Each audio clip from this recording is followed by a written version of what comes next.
Morning students, कैसे हैं आप लोग। उम्मीद करती हूँ कि आप सब लोग घर पे बैठे हुए हैं, घर पे बाहर नहीं जा रहे हैं, घर के अंदर हैं, अपनी छुट्टियों में अपनी पढ़ाई को कर रहे हैं, ऑनलाइन क्लासेस ले रहे हैं, इम्यूनिटी बढ़ा रहे हैं और लाइफ को जी रहे हैं और बहुत ज़्यादा खुश हैं कि आप जिस चीज़ की कई बार मांग करते हैं वो आपको मिल जाती है। बच्चों, सबसे पहले आप सबको मेरा गुड मॉर्निंग और प्यार बहुत सारा। सबसे पिछली क्लास में जब आपसे मिली थी तो मैंने आपको बताया था कि शारीरिक शिक्षा क्या है, फिजिकल एजुकेशन क्या है, एजुकेशन क्या है और उसके डिफरेंट आयाम्स क्या क्या हैं, उसके एस्पेक्ट क्या हैं, अवधारणाएं क्या हैं, उसके घटक क्या हैं। क्योंकि ये वक्त बहुत नाजुक और मैंने अभी आपसे एक बात की कि आप घर बैठे अपनी इम्यूनिटी बढ़ा रहे हैं।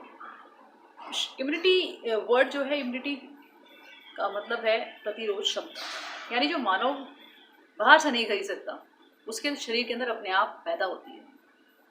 हमें पता है, हमने 9th क्लास में कहीं पढ़ा हुआ है कि हमारी red blood cells, white blood cells और हमारे प्लेटलेट्स होते हैं हमारे ब्लड के अंदर, जिसमें प्लाज्मा साथ में होता है।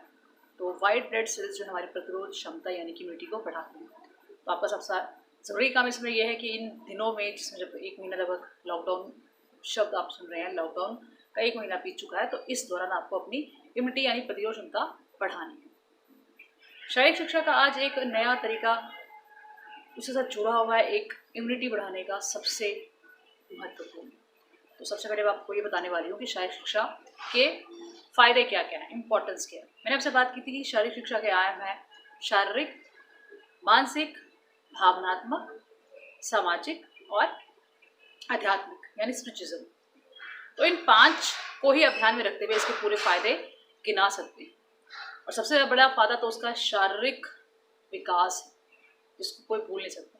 व्यक्ति का व्यक्तित्व का निर्माण करना, उसकी सुंदरता को बढ़ाना, रोगों के बारे में उसको जानकारी देना, स्वास्थ्य की रक्षा किस तरह की जाती है उसके बारे में उसके बारे में बताना, आपके इमोशंस को कंट्रोल करने के तरीके बताना, आपके दिमाग को चुस्त दुरुस्त बनाना, मानसिक विकास जिसे हम कहते हैं, सोचने समझने की क्षमता बढ़ाती है, आपको स्ट्रेस, डिप्रेशन, टेंशन जैसे रोगों से बचाना, आपको सोशलाइज करना, आपको ये भी सिखाना कि किस तरह से अपनी प्रतिरोध क्षमता को बढ़ाया जाता है। ये इसके कुछ छोटे छोटे फायदे हैं जो आपने शारीरिक शिक्षा के सीखे।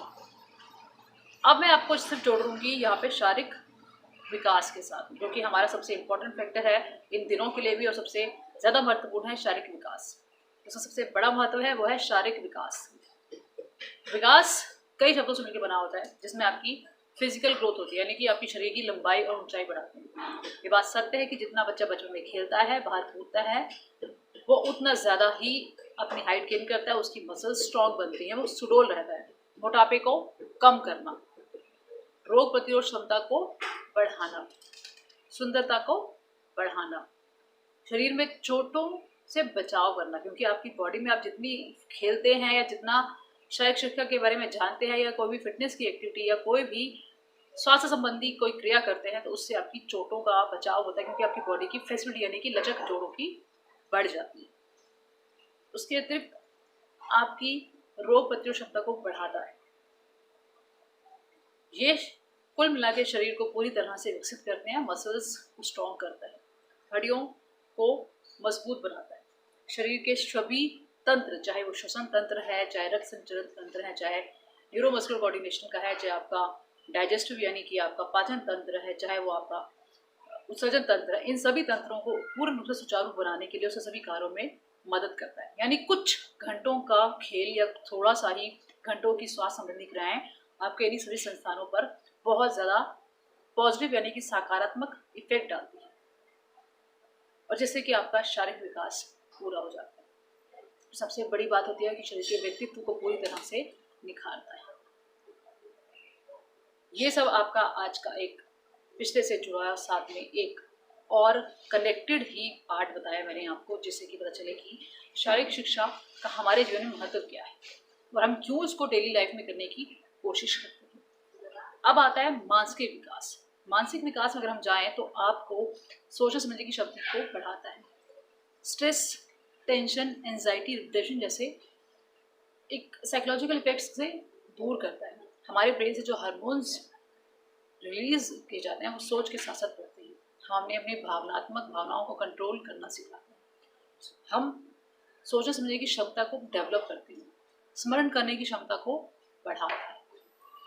और अब ये कई तरह की क्रियाएं होती है जिसमें हम खेल कूद, रिक्रिएशनल एक्टिविटी, योगा और प्राणायाम जैसी भी एक्टिविटीज़ करते हैं जो इन सब के लिए ज़रूरी है। फिर आपका आता है भावनात्मक विकास। मैंने आपसे जैसे बात की थी कि किस तरह से छोटे बच्चे जब ज़्यादा रोते हैं तो धीरे धीरे किस तरह से अपने हर इमोशंस, हर भावनाओं पे नियंत्रण करते हैं। ये भी आपको फिजिकल एजुकेशन सिखाता है। जब आप खेलने जाते हैं, जब आप किसी एक्टिविटी में भाग लेते हैं तो वहाँ चोट लगना, जानना, गुस्सा आना, सबको क्रोध को शांत करना, ये सब क्रियाएं सीखता है एक बच्चा, एक इंसान। तो उसका भावनात्मक विकास भी होता है। वो कहीं भी एकदम से एक सीखा बच्चा आउटब्रस्ट नहीं होता, लगातार रोना चिल्लाना शुरू नहीं करता। सामाजिक विकास होता है, लोगों से मिलता है, उसे प्रेम, मैत्री जैसे गुण आते हैं, कोऑर्डिनेशन आता है, किस तरीके से लीडरशिप निकाली जाती है, उसको इस समय आता है कि किस तरह से सोसाइटी को आगे बढ़ाना है। ये सभी फायदे हैं फिजिकल एजुकेशन के।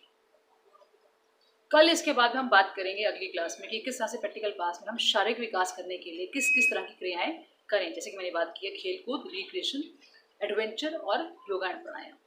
अगली क्लास में हम आपको वो सभी थ्योरी के साथ साथ प्रैक्टिकल भी कराना शुरू कर देंगे। तो उम्मीद करती हूँ कि आप ये काम वीडियो देखने के बाद ज़रूर करेंगे और अपनी छुट्टियों को एंजॉय करेंगे। घर पे रहिए, सुरक्षित रहिए, बिल्कुल बाहर मत जाइए।